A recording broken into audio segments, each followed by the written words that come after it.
Fifth class text బుక్లో ముందు మాట ఇవన్నీ కూడాను టెట్ డిఎస్సి మోస్ట్ ఇంపార్టెంట్ అండి. ప్రతి ఒక్కళ్ళు టెక్స్ట్ బుక్లో లెసన్స్ మాత్రమే, గ్రామర్ మాత్రమే చూస్తుంటారు. కానీ ఇక్కడ టెక్స్ట్ బుక్ సంబంధించి ముందు మాట, అదేవిధంగా పాఠ్యపుస్తక రూపకల్పనలో ఉపాధ్యాయుల సూచనలు, అంతేకాకుండా మనకి టెక్స్ట్ బుక్ సంబంధించి విద్యార్థులకు సూచనలు అని చెప్పని విషయ సూచిక అని టెక్స్ట్ బుక్ ముందు పేజీలో ఇస్తారండి. ఇవి వెరీ ఇంపార్టెంట్.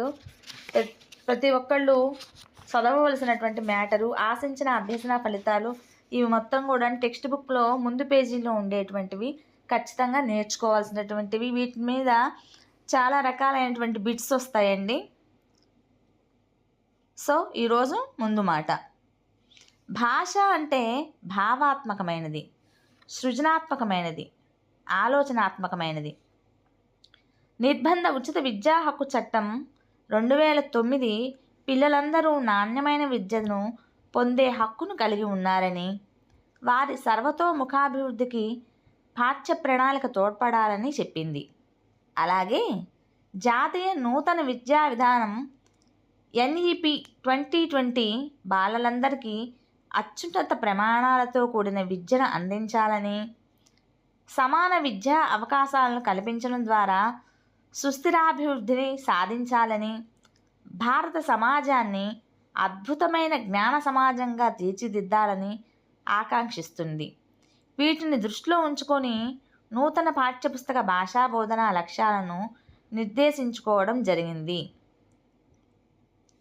నెక్స్ట్, నూతన పాఠ్యపుస్తకాలు పిల్లల జ్ఞానాత్మక, సామాజిక, సాంస్కృతిక నేపథ్యాలకు అనుగుణంగా ఉండాలని, దేశభక్తి, పిల్లల సామర్థ్యాలు, పర్యావరణ స్పృహ, సంస్కృతి సాంప్రదాయాలు, జానపద కళలు, స్త్రీశక్తి, నైతిక విలువలు, పఠనాభిలాష, మహనీయుల స్ఫూర్తి వంటి ఇతివృత్తాలతో పాఠ్యపుస్తకం తయారు చేయబడుతుంది. సో ఇది బిట్ కింద వెరీ ఇంపార్టెంట్ అండి, గుర్తుపెట్టుకోండి. ఈ ఇతివృత్తాల ద్వారా భాషపై మమకారాన్ని పెంచడానికి, అలానే భాషను సమర్థంగా వినియోగించడానికి వీలవుతుంది. ఇందుకోసం పాఠాలుగా ప్రాచీన, ఆధునిక రచయితల రచనలను ఎంపిక చేయడం విశేషం. ప్రతి పాఠం ప్రారంభంలోనే కవి పరిచయం ఇవ్వడం ఈ పాఠ్యపుస్తకం యొక్క ప్రత్యేకత. ఇతివృత్తాల పరిచయం చేయడానికి గేయం, కథ, సంభాషణ, వ్యాసం, పద్యం, లేఖ వంటి ప్రక్రియలను ఎంపిక చేసుకోవడం జరుగుతుంది. ఇది కూడా బిట్ వెరీ ఇంపార్టెంట్ అండి.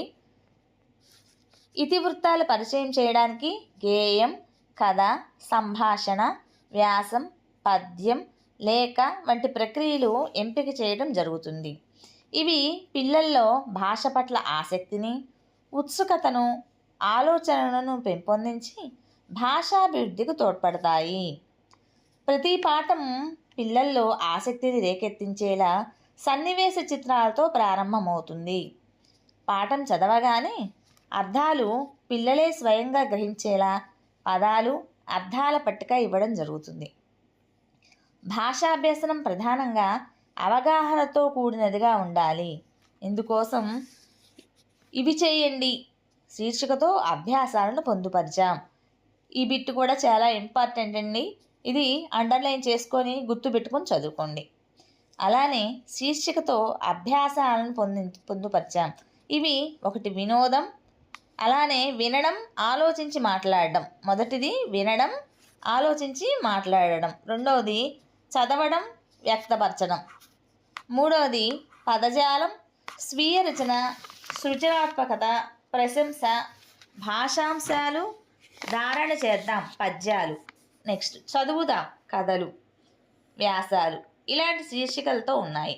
మరలా చెప్తున్నానండి, ఇవి వెరీ ఇంపార్టెంట్, గుర్తుపెట్టుకోవాల్సిన విషయాలు. వినడం, ఆలోచించి మాట్లాడడం, చదవడం, వ్యక్తపరచడం, పదజాలం, స్వీయ రచన, సృజనాత్మకత, ప్రశంస, భాషాంశాలు, ధారణ చేద్దాం, పద్యాలు, చదువుదాం, కథలు మరియు వ్యాసాలు. ఈ శీర్షికలతో ఉన్నాయి. చదవడం, రాయడం నేర్చుకున్నటువంటి పిల్లలు మరింత మెరుగ్గా క్రమ పద్ధతిలో భావ వ్యక్తీకరణ చేయడానికి వీలుగా అభ్యాసాలు ఉన్నాయి. భాష ఆలోచనలు రేకెత్తిస్తుంది.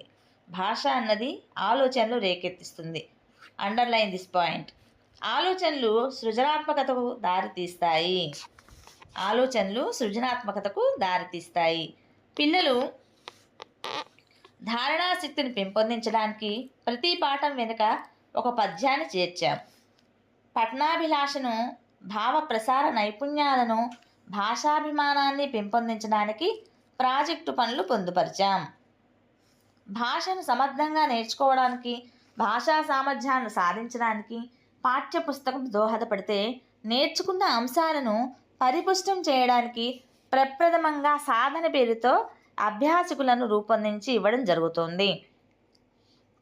పిల్లలు తరగతి కృత్యాలను ఉపాధ్యాయుని సహాయంతో చేస్తే సాధనలోని కృత్యాలను జట్టుగాను వ్యక్తిగతంగాను చేయగలుగుతారు. పాఠశాల పని గంటలు దృష్టిలో ఉంచుకొని పాఠ్యపుస్తకాలను సాధనను అందిస్తున్నాం. పాఠ్యపుస్తక తాత్వికతను అర్థం చేసుకొని అర్థవంతమైనటువంటి బోధనకు సహకరించాలి. సో ఇది టీచర్స్, ప్రతి ఒక్క పాయింట్ ఈ ముందు మాట అనేటువంటి పాఠ్యపుస్తకంలో ముందు పేజీలో ఉన్నటువంటి ముందు మాట అనేది చాలా ఇంపార్టెంటు. సో మీరందరూ ఏది కూడా మర్చిపోకుండా text book reading each and every paper చదవండి. ఏదో ఒక విధంగా ఎక్కడో ఒక చోటు నుంచి ఒక బిట్ అనేది అడుగుతాడు. సో ఇది వెరీ వెరీ ఇంపార్టెంట్, మీరందరూ గుర్తుపెట్టుకోండి.